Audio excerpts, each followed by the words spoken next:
The sea was calm, too calm.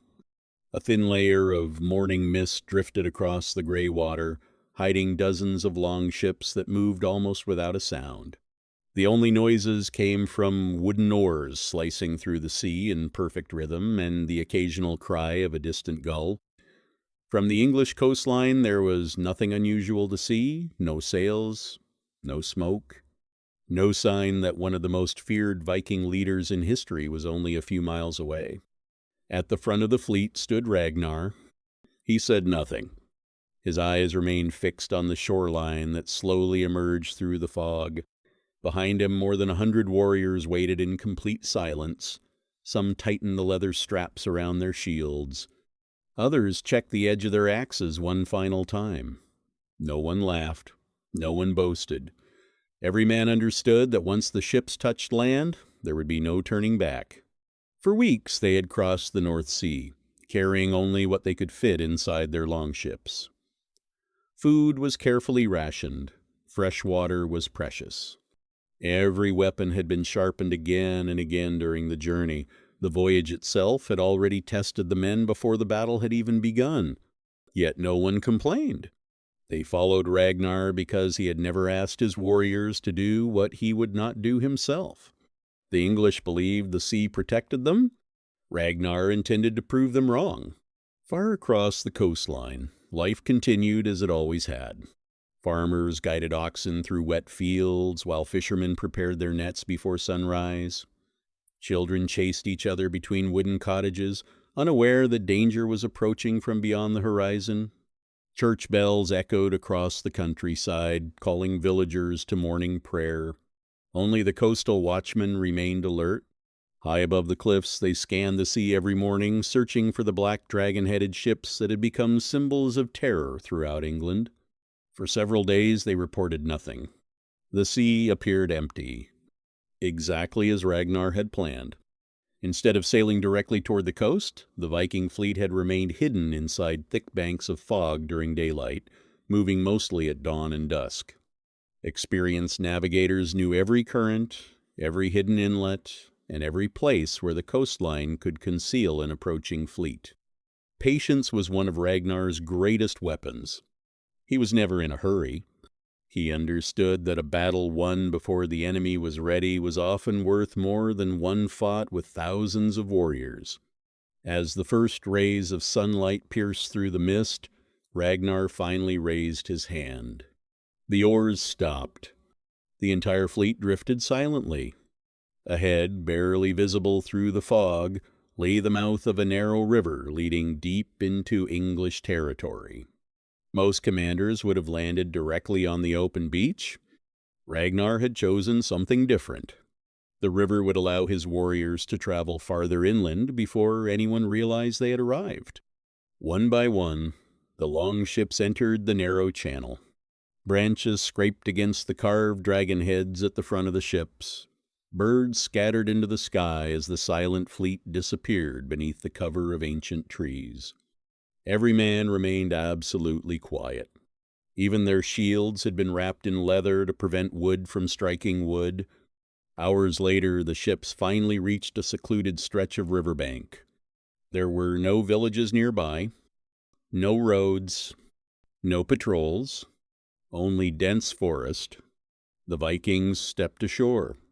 Within minutes, every ship had been pulled beneath the cover of thick trees and covered with freshly cut branches until they almost disappeared into the landscape. If an English scout had passed nearby, he would have seen nothing. No fleet, no army, only a peaceful forest. Ragnar gathered his warriors into a circle. There were no grand speeches, no promises of glory, only clear instructions. Scouts would move first. Small groups would spread across the surrounding hills, watching every road leading toward the coast. Others would remain hidden inside the forest, waiting for Ragnar's signal. The main force would not reveal itself until the enemy had already committed to battle.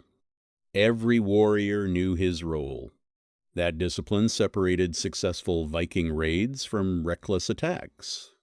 Meanwhile, several miles away, an exhausted rider galloped toward the nearest English stronghold. His horse was covered in sweat. He had spotted fresh footprints along the riverbank. Broken branches, unfamiliar boot prints, and the unmistakable marks left by long ships dragged onto land. He burst through the gates shouting before the guards could even stop him. The Northmen. They're here. Within minutes, church bells rang across nearby villages. Messengers raced from one settlement to another. Farmers abandoned their fields. Families gathered what food they could carry before fleeing behind wooden walls.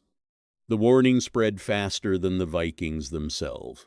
Inside the local hall, the English commander unrolled a rough map across a heavy oak table. Around him stood experienced warriors wearing chainmail, carrying long spears and round shields marked with the symbols of their lord. Every face was tense. This was not the first Viking raid. But something felt different. The scouts reported no villages burning, no monasteries under attack, no signs of looting. The Northmen had landed, then vanished. That worried the commander more than any battlefield. He had fought Vikings before. They usually attacked quickly before retreating to their ships. This time, they had disappeared inland. "They're hunting something," one captain quietly said. "No," the commander answered while studying the map. "They're hunting us." Silence filled the room. Outside, hundreds of English soldiers hurried to prepare for war. Blacksmiths hammered damaged helmets back into shape. Leather workers repaired broken shield straps. Archers inspected every arrow. Young boys carried barrels of water while priests walked among the men, offering prayers for those who might never return. The English army was larger, better supplied, fighting on familiar ground. Everything suggested they should win. Deep inside the forest, Ragnar looked toward the rising smoke from distant English villages. A faint smile crossed his face. The first battle had already begun. Not with swords, not with axes, but with fear. The English army moved before sunrise. Columns of soldiers marched along narrow woodland roads, their boots sinking into damp earth left behind by days of rain. Spears rested against armored shoulders, while banners bearing the colors of local lords swayed in the cool morning breeze. At the front rode experienced scouts, men who knew every stream, every hill, and every hidden path leading toward the coast. They expected to find burning villages. Instead, they found silence. The first abandoned camp appeared shortly after noon. Cold ashes still lay inside the fire pits. Fresh footprints surrounded the clearing, and pieces of broken rope suggested that horses had been tied there only hours before. Half-eaten bread rested beside a wooden cup, as though its owner had left in great haste. The commander climbed from his horse and knelt beside the fire. He pressed his hand into the ashes. Still warm. "They're close," he whispered. The soldiers tightened their grip on their weapons. Confidence spread through the ranks. For the first time, it felt as though the Northmen were running. What the English could not know was that every object in the abandoned camp had been left there on purpose. Ragnar had ordered his warriors to build the camp before dawn. They cooked food, lit fires, walked repeatedly across the clearing to leave hundreds of footprints. Then they vanished into the forest. It was bait, nothing more. Hidden among thick oak trees less than 200 yards away, dozens of Viking scouts watched every movement without making a sound. Their faces were streaked with ash to break the outline of their skin. Round shields rested flat against the ground, hidden beneath branches and leaves. Even the horses had been taken farther into the woods to prevent them from making noise. No one moved. No one spoke. Only Ragnar remained standing. From the crest of a wooded ridge, he studied the English formation with calm, patient eyes. He counted them.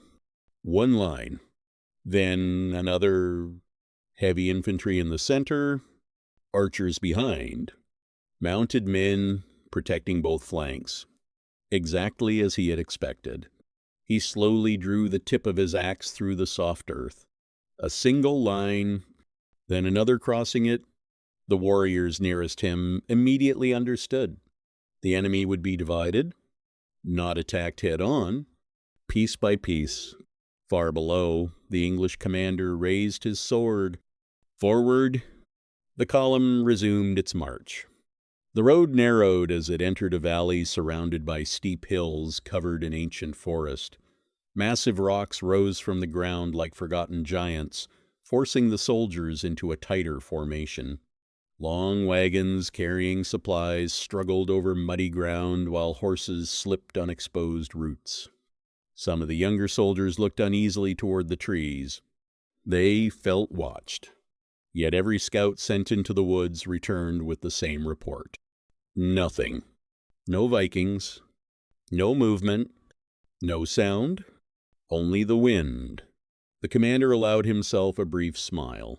"They're running," he declared loudly enough for the nearest companies to hear. A murmur of relief passed through the ranks. The hardest part, they believed, was already over. High above the valley, Ragnar watched the army descend exactly where he wanted it. He had chosen this ground days earlier. The hills forced the English into a narrow column. The dense forest prevented cavalry from spreading out. Large boulders blocked clear lines of sight. Archers would struggle to fire without striking their own men. Every step the English took carried them deeper into a trap they could no longer see. A young Viking warrior, standing beside Ragnar, tightened his grip around his axe. Should we strike now? Ragnar never looked away from the valley below. Not yet. Minutes passed. The front of the English column reached the far end of the valley. The center remained trapped between the hills. The rear guard was only beginning to enter. Perfect. Ragnar slowly lifted his right hand. Every Viking hidden across the hills froze. The forest itself seemed to stop breathing. No bird sang. No branch moved. The English continued marching. 100 more steps. 50. 20. Then Ragnar lowered his hand. A single hunting horn shattered the silence. Its deep echo rolled across the valley like thunder. Before the English soldiers could even understand where the sound had come from, the first volley of arrows burst from the trees. The battle had begun. The first arrows struck before anyone could raise a shield. An English standard-bearer staggered backward as a black-feathered arrow buried itself deep into his chest. The banner slipped from his hands, disappearing beneath a wave of frightened soldiers. Another arrow found a horse, sending the animal crashing sideways into the men beside it. Within seconds, the narrow road became a wall of confusion. "Shields!" The command echoed through the valley. Veteran soldiers reacted instantly, locking their round shields together to form a defensive wall. Spears pushed forward through the narrow gaps, ready to meet an invisible enemy. But there was no charge, only silence. Then another volley. Arrows poured from both hillsides, striking shields with heavy thuds. Some splintered against oak, while others slipped through the smallest openings, finding exposed faces, necks, and arms. Every impact forced the English formation tighter together. They still could not see their attackers. Hidden high among the trees, Viking archers moved with practiced precision. Each man fired only a handful of arrows before changing position, disappearing deeper into the forest. To the English below, it sounded as though hundreds of archers surrounded them. Panic spread faster than the arrows. Young soldiers looked into the woods, expecting enemies behind every tree.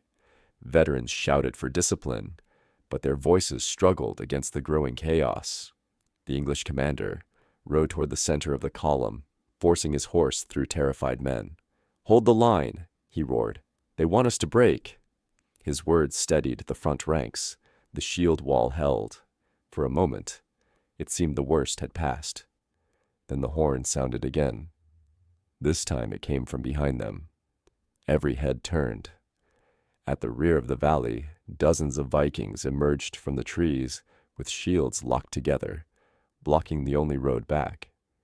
Their shields formed a solid wall of painted wood, red, black, yellow, scarred by countless battles. Spears pointed forward like the teeth of a great beast waiting to strike. No one charged. They simply stood there, watching. The English soldiers now understood. They were surrounded. Fear settled over the valley like a heavy fog. The commander quickly pointed toward the front. Break through. The order raced down the line. If they could force their way out before the trap fully closed, they might still survive. The front ranks lowered their spears and began advancing, slowly at first, then faster. Boots pounded against the muddy ground as hundreds of men pushed together with everything they had. Hidden behind a line of ancient oaks, Ragnar watched without moving. This was the moment he had been waiting for. He turned toward the warriors gathered around him. No speeches, no dramatic gestures, only one word. Now. The forest exploded.